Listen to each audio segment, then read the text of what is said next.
Hello viewers, আসসালামু আলাইকুম। This is RossiBD blogs. আজকে আমাদের প্রধান উদ্দেশ্য হচ্ছে আমাদের এই ভিডিওটি ইকেন H6s দিয়ে করা। আমরা এটার একটা শর্ট রিভিউ দিতে যাচ্ছি। তো এখান দিয়ে আমি একটু আমার গাড়ির হাওয়াগুলো চেক করে নিলাম। তো চলুন গাড়ি চালাতে চালাতে কথা বলা যায়। তো আজকের H6s-এ আমি এটা ফার্স্ট ভিডিও করেছি। তো এখানে আমি 180p সেটিংসে EIS অ্যাক্টিভেটেড কন্ডিশনে আমি ভিডিওটা করেছি। তো এখানে ডিটেলটা আমি খুব ভালো পেয়েছি। তো আমার কাছে মনে হচ্ছিল যে কালার কন্ট্রাস্টটা আরেকটু বেটার করা যেত। এখন এখানে আমি যে ভিডিওটি আপলোড করেছি সেখানে আমি কোনো ধরনের এডিট করি নাই। গ্রাফিক্স যা ছিল তাই আছে, কোনো ধরনের এডিট বা কনস্ট্রাক্ট বা হচ্ছে আপনার এক্সপ্লোজার কোনো কিছু আমি আপডেট করি নাই। আকাশ অলরেডি একটু ক্লাউডি ছিল সকালে, ওই কন্ডিশনে আমি ড্রাইভ করেছি।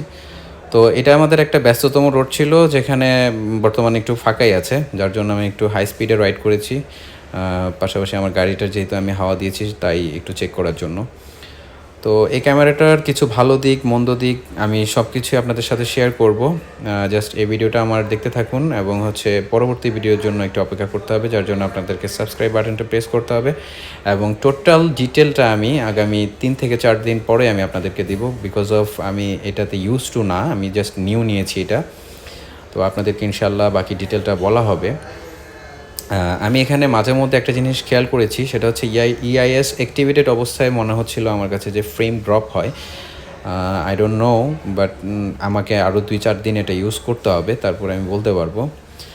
বাট ওভারঅল যেই আপনার 180pতে EIS অ্যাক্টিভেট কন্ডিশনে EISটা খুব ভালো কন্ডিশনে কাজ করতেছিল, যেটা আমার কাছে খুব ভালো মনে হয়েছে। লো বাজেটের এই ক্যামেরাটি আপনারা আমি বলবো এই একটা দিক থেকে আপনারা চিন্তা করে নিতে পারেন যদি আপনারা লো বাজেটে EIS চান।